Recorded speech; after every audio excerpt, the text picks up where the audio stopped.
Hello and welcome to Nandan Talks Tech. I'm Nandan and I finally got my hands on the new Xbox Series X after almost 3 months after launch. The new generation of Xbox consoles introduces features like 4K gaming at 120 frames per second, 8K HDR video playback, ray tracing, a much faster CPU and GPU with up to 12 teraflops of performance, a custom-built solid-state drive using the Velocity architecture, and 16GB wide bandwidth GDDR6 memory, resulting in much faster load times and exceptional game performance, and backward compatibility with up to 4 consoles worth of games using their Game Pass service. The box has easy to pull tabs. When the tabs pulled, the box flips open,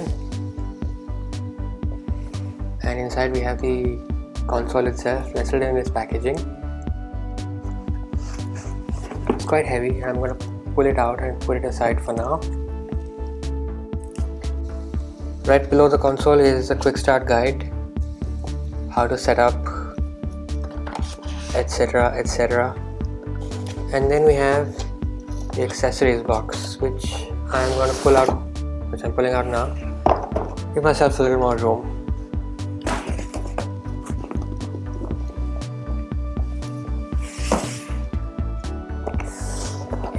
In the accessories box we have the remote controller, which is slight changes from the previous generation, including a USB-C charging method, a new share button, and modified grips here and there. Looks okay.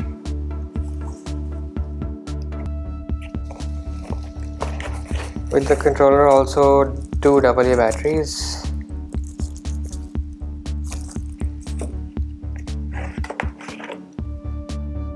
An ultra high speed HDMI 2.1 cable, which is needed for the high resolution, high refresh rates.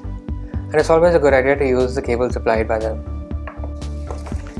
And we have the power cord. And lastly some paperwork. And now time for the console itself. Try to be careful with the packaging so that I don't break it for no reason.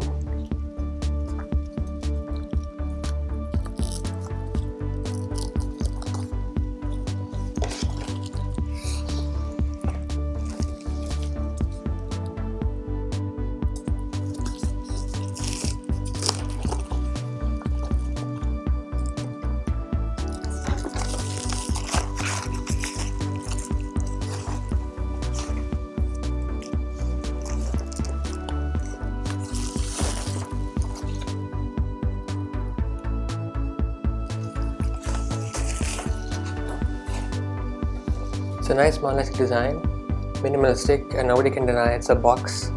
They've added green accent colors on the top, which have not been there since the Xbox 360 many years ago. The front is pretty basic. We've got the CD drive for Blu-rays and game discs, the eject button, the USB-A port for charging the controller, for example, or connecting anything else, and a sync button. And we also got the power button nestled behind the Xbox logo. It has a circular stand at the bottom for positioning vertically, or it's got rubber feet on one side for positioning horizontally. These two remain fixed so you can move the orientation as much as you like.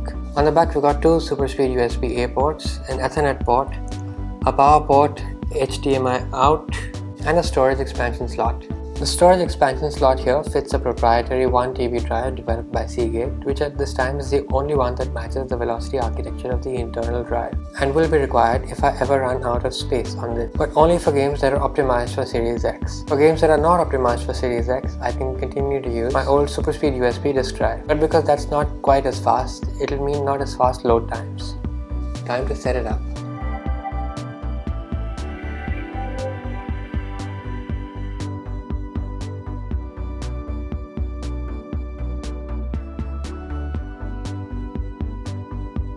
HDMI 2.1 is required for 4K at 120 frames per second, as well as for 8K video, and it has three components. One is the Xbox itself, the second is the cable that's supplied with the Xbox, and the third is your TV, which should be able to support HDMI 2.1 inputs. If your TV doesn't support HDMI 2.1 input but is limited to HDMI 2.0, then your games will be limited to 4K at 60 frames per second.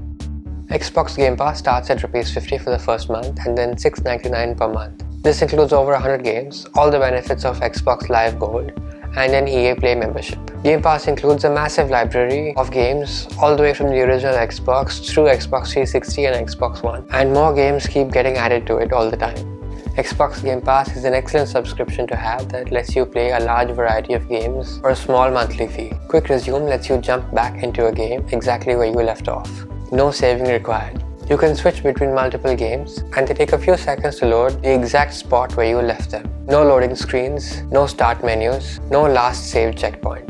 The Xbox Velocity architecture combines a custom SSD and integrated software to greatly decrease load times, both in and out of games, meaning super fast loading, and features like fast travel are actually fast, finally.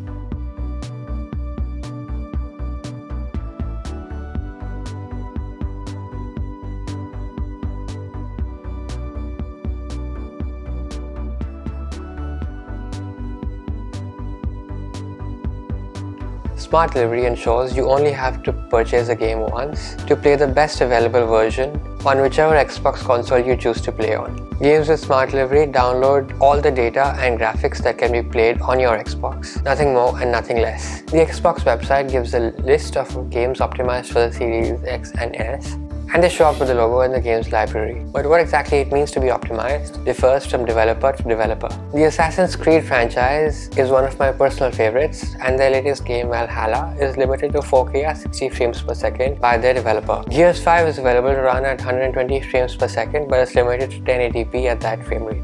Ori and the Will of the Wisps runs at a full 4K at 120 frames per second, and it is stunning, but it is essentially a 2D game and does not really fully utilize the graphical capability of the Xbox. Right now, there are very few games optimized for the new generation, but obviously more are expected, especially Halo Infinite, the Xbox Studios' flagship, which we should have gotten in 2020 with the initial launch of the console, and I'm really looking forward to that. I hope you liked this video, and if you want to watch me unbox and review more unnecessary and expensive things, make sure to subscribe and remember to keep your nose covered.